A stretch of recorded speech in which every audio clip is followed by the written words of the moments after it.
साहब good afternoon. मुझे याद है बीते हफ्ते आपने कुछ तेजी के आइडियाज दिए थे, लेकिन वो आईटी, गोल्ड फाइनेंस और फार्मा कंपनियों से जुड़े हुए थे। आज फिर चौतरफा तेजी वाला दिन है, बताइए किस तरह के ट्रेड्स पर फोकस कर रहे हैं आप? हाँ, गुड आफ्टरनून अर्चिता। तो you are right, I gave you IT and pharma and देखिए Sun has been an outperformer, so has Cipla. yesterday I gave you HCL Tech and Infosys is hitting day high, so is HCL Tech, and I think आपको यहाँ pharma और IT पे overweight होना चाहिए। and book stocks, book profit in banks, there's been a huge run up, so I think the sectoral rotation is there. We think materials will do very well with cement, so selectively we are still going long with some of the NBFC, some of the IT stocks which we think can outperform from here.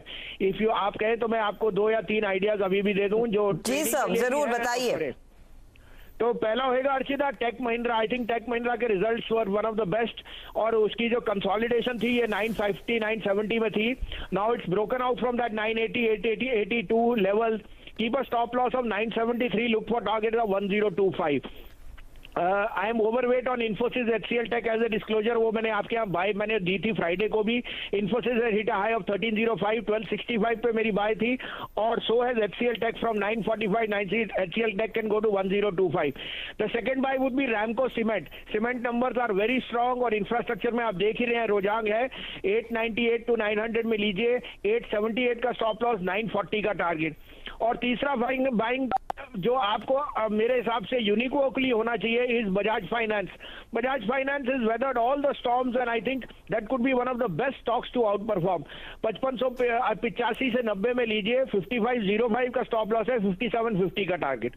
Okay, तो देखिए ideas ढेर सारी हैं और तेजी पर ही focus करना चाहिए। दिग्गजों में बजाज फाइनेंस 5750 के लिए एक अपॉर्चुनिटी, टेक महिंद्रा 1025 का ट्रेड, और सीमेंट स्टॉक्स में तो रौनक है ही। और रैमको सीमेंट में भसीन साहब कह रहे हैं एक अपॉर्चुनिटी तेजी की आगे और बढ़ेगी, 945 टारगेट के तौर पर काम करेगा। बहुत बहुत शुक्रिया भसीन साहब इन आइडियाज के लिए। चलिए फटाफट आपको बता दें आज मिड कैप शेयरों में क्या कुछ चल रहा है, कहां पर जोर देखने को मिला है तेजी का।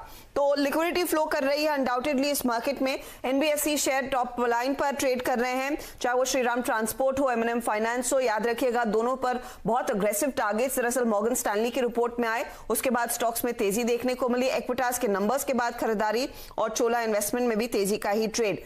सीमेंट कंपनियां, मंगलम सीमेंट शानदार नतीजे, जेके सीमेंट अच्छे नतीजे, और उसका एक रिपल इफेक्ट आप जेके लक्ष्मी और दालमिया भारत में भी देख रहे हैं। ओवरऑल सीमेंट सेक्टर के लिए ये क्वार्टर मजबूत निकल कर आया है। विनिवेश के ट्रिगर पर देखिए बीएमएल, मिधानी, गार्डन रीच जैसे स्टॉक्स आज भागे हैं, और दूसरी तरफ गेनर्स में ध्यान देंगे तो गुजरात गैस नंबर्स अच्छे रहे तो स्टॉक में कुछ हाल। कॉनकॉर देखिए आज आउट परफॉर्म कर रहा है, तेजस नेटवर्क्स, इन्फो एज जैसे काउंटर्स में खरीदारी। हालांकि थोड़ी सी मुनाफा वसूली भेल के नतीजों के बाद आई है। पीएनबी के नंबर्स अच्छे रहे लेकिन लोगों ने बुक किया है प्रॉफिट। सुमितोमो में वही प्रॉफिट बुकिंग, और प्रॉफिट बुकिंग का सिलसिला दरअसल इंडिया मार्ट में भी चल रहा है। तो ये फिलहाल ओवरऑल मार्केट का मूड माहौल है। लेकिन कुछ स्टॉक्स की बात करते हैं। विनिवेश के जो अगले कैंडिडेट्स होंगे, ये राज्यसभा में आज रक्षा मंत्री राजनाथ सिंह ने बड़ा बयान दिया है कि बीएमएल, मिश्र धातु और साथ ही साथ गार्डन रीच में अगले राउंड ऑफ डाइवेस्टमेंट की तैयारी इस समय चल रही है। याद रखिएगा बीएमएल में 54% सरकारी हिस्सेदारी है, मिश्र धातु में 74% और 74.5% गार्डन रीच में सरकार इस समय होल्ड करती है। तो उसमें से कुछ हिस्सा बेचा जाएगा।